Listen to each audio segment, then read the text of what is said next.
Hello and welcome back to another fabulous video on my channel. I am Jacob from Jacob's Books Corner, and right now we're not obviously in a book corner. I'm in the middle of rearranging rooms and moving into different places and different things like that. And so at the moment, we are here at my desk inside a room that's going to be changing, so don't get used to any of this. Either way, we are here to talk about... Oh no. Fingers crossed it opens. We are here to talk about Project Rampage, which is my Preptober book. So I already had a Preptober video called Preptober Episode 1 already up on my channel talking about my story. But we came into a little bit of a problem as the month went on and I could not get out more videos because I started a new job and became kind of complicated, as I think some of you guys can agree with, and some things, like that does happen. And it just happened, I just got a little more complicated. So I'm re-uploading Preptober episode 1, and this is going to be it.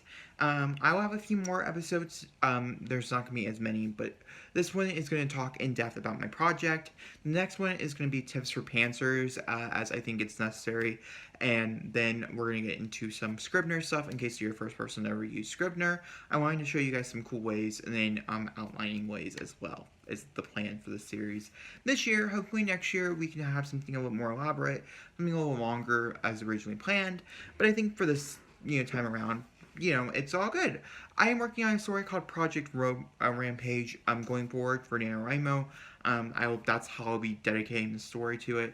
It is, in my opinion, very original. In some people's opinions, I don't really know how much we can write a true crime novel without, in fiction, with it being super original, as crime is sadly something that happens every day. You know what I mean? And so I'm writing something very real. And so how original can something very real be? And that's basically my answer to that question.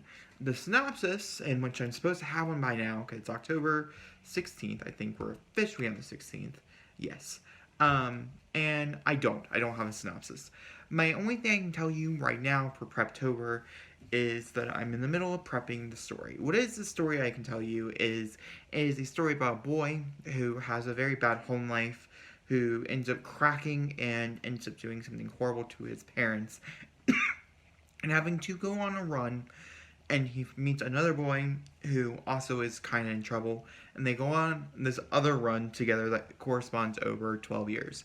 Okay, I'm going to tell you more in-depth stuff. So we follow Cooper, who is our main character, and he ends up accidentally killing his parents, meaning him to go on a spree, and he meets, Michael? Sorry, no, Christian. Is it Christian? Is it Christopher? Christopher. That seems like the right answer. Sorry, second main character just got named like yesterday, so bear with me. Pretty sure it could be Christopher. I'm not really sure. Yes, Christopher Hughes. That's our second main character's name. I'm gonna be kind of more open with you guys about this project, just because I want to today. And then he meets Christopher Hughes. They end up doing a crime together as well to get out of the situation, and they end up deciding to go on this road trip from hell. And the road trip from hell takes place over a time period of, hold on, I could actually tell you the exact time period that we follow. It follows from 2006 to 2015. I think that's right. Is that right? Let's see here. So it follows from the winter of 2006 to the fall of 2015. But that's not including the extra 10 or so years that the story takes place at the end, because it's broken up into 3 different acts. The second act is the longest act, and you're like, that's a lot of years, Jacob. What are you doing with your life? This is only broken up into the Pacific time period, since they are kind of like Bonnie and Clyde, or I can't think of Natural Born Killers, the characters from Natural Born Killers, because they are similar to both of those type of things. We are focusing on the most media coverage events happening in their life, because they're not people who kind of kept quiet. You do 2 crimes and you kind of keep quiet. No, these are not those people. These are the people who we have like 6 events that happen in their lives that have a huge media coverage, and those are the media events that we're going to be covering. I'm not going to tell you what those are, since I'm going to try to leave some of this up to, But I'm very excited for this, and I'm going to tell you a few reasons why I'm very excited for it. Because I know you can be like, yeah, okay, this is like a typical, I don't know if you've ever read anything like it, though. And I don't mean that to be like, like a cocky way. I mean that as I'm pushing myself way too much as a writer kind of way. Because if we go into the nuts and bolts, in which is I have how I how I prepped this, I guess I should describe.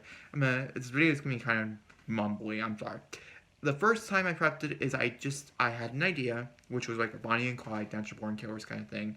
I had that in the beginning of October, and then I started talking to my mom, I started talking to my dad, and then I decided that it went from, you know, this very short 3 week period time to this long, drawn out, like very hefty of a novel where you're sitting with these characters for a very long time type of thing. And then I figured out, um, after I figured out that, I kind of figured out the inciting incident and then other things about these characters that could make them unique. And also, how are we supposed to relate to these characters? How can I make these two characters that are going to be somewhat heinous for the crimes that they're going to be doing? How can they be more relatable? And I figured out some more original things in that order. Just a few things that it could be original that you might have never seen before is I've never seen a book written in all three points of views. And I'm sure people are going to comment in the comments down below that that's not allowed. I've never read anything that said me I can't do that. I've also never read anything that can't be in first and second, present and past tense. And I have this all broken up into a structure. You guys don't know, and you might not know, how my whole brain works around structure. If my story is not structurized, I cannot focus and I cannot move forward. For instance, Church of Samuel, which I have been rereading this month as well. I've not really talked about it, but I'm in the middle. I'm like 100 or so pages into my reread of Church of Samuel. It's about 340 or so pages, which is a book I wrote 2 months ago. I finished 2 months ago. I didn't have a really good structure until like the last 2/3, and then I had like extreme structure, and I think the book's really working with the non-structure is there's like a somewhat of a structure to it. Elizabeth Snow, which I'm also reading, so I can get revised, so I can get the second draft done by like January. I'm hoping, fingers crossed. I'm revising and writing at the same time. It's a mess. Don't worry about it. And that also, like, the first book didn't have any structure at all. It wasn't like the second book that I put structure into it.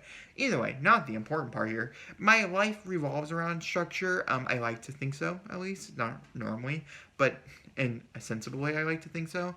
Obviously, I'm recording a second episode to episode 1 because that's how much structure I don't have in my life. But with that being said, I did go through it. I did make sure each of these things kind of plays out really nicely. And I talked to my mom. I talked to my sister. I talked to many people who read novels like this, as I wanted their personal opinion.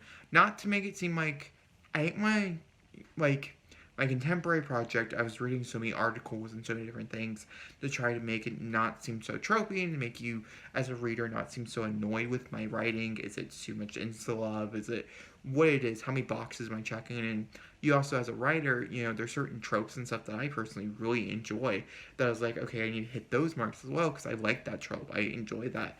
And as a writer, I want to sell that because I enjoy it so much. And it's the same thing with this, is that there are certain things I wanted to make sure very clear. And one of those things, and it's not like really a spoiler, because I'm not going to tell you how, but the victims in stories like this are always faces in the crowd. They're never somebody who's very important. You never really get to know them. Some writers, such as Karen Swatter, who I've been listening to as an audiobook, The Good Daughter is really good, by the way. I've really enjoyed the first, 2/3 of it, or first third. I can't remember how far I got. I had to switch over to another book that's due back in a few days, so, But what I'm listening to of Karen Slaughter I really enjoyed, but she's really good at making secondary characters really stand out, and when they die, make you want to cry. I'm not good at that. At least I'm not there yet as a writer. I can't wait to be there. I'm just not there yet. And so I'm making out new ways to push myself as a writer, since I think NaNoWriMo is a perfect platform to push yourself as a writer or become a writer. Everybody is a writer, but in order to really push yourself to write that first novel to see if it's really something for you, I think this is a great place for that. But also, I think for NaNoWriMo, it's also a great place to to test yourself. I've written 9 first drafts, I think, in my life. I think this will be the 9th or 10th first draft. I've never really moved forward with second drafts. I've done 2 or 3 of those in my life. Never to the extent that I'm doing right now currently, since I am trying to get a few of these books published one day, hopefully. Some traditionally, some non-traditionally.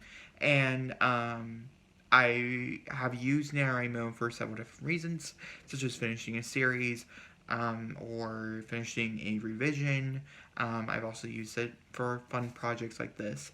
I had a project last year that was supposed to be sci-fi that I was really excited for, and I ended up realizing that I'm just not there yet. I want to build my own world one day. It's something I really do want to do, and I have a story for it, but I'm just not there as a writer to build my own world. I'm very excited to become that writer, but I'm just not that writer yet, which there's nothing wrong with that. And you might not be that writer. You could always be that writer. Who knows? Everybody's destined to write their own thing. And so this particular thing will have me. I'm working with several elements to the story that I want to get right, such as violence which I have a whole discussion point that I'm really excited to record with you guys. But I have violence, and I have several other different things I'm very, very excited to get to. And a part of that is making victims seem real, to make you care for them, even though you don't really get to know them for very long. And it's just something that I think this story could really help with. I think this story could be really, really good for that.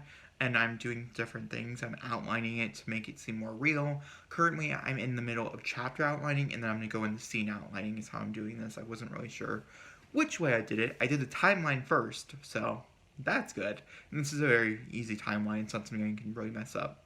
But yeah, I'll talk probably more about that when we do go into the outlining process. How I outline my novels might not be the same way you like outlining your novels, but I'm going to try to make 2 separate videos for chapter outline and scene outline, and then I'm going to show you 2 different methods, one in Scrivener and one out of Scrivener. For both of those, chapter outline, it's just going to be shown in Scrivener, but you could use the same method outwards. Whereas scene outline, I think, is much more particular. You can do it in either format. And I'll tell you where I got that idea from. Obviously, it's not original. But yeah, I don't want to talk too much about videos coming forward, as I'm not really sure. And then we'll have a video. I do want to have a kit video, as I think that's going to be really fun. I really need to stop talking about videos because I'm really excited about them. But guys, if you enjoyed this video, go ahead and give it a thumbs up. Don't forget to comment below, and thank you for watching, and I hope you guys did enjoy it. And I'm very excited to bring you Preptober episode 2, which should be coming soon, hopefully, within the next few days. Okay, talk to you guys soon.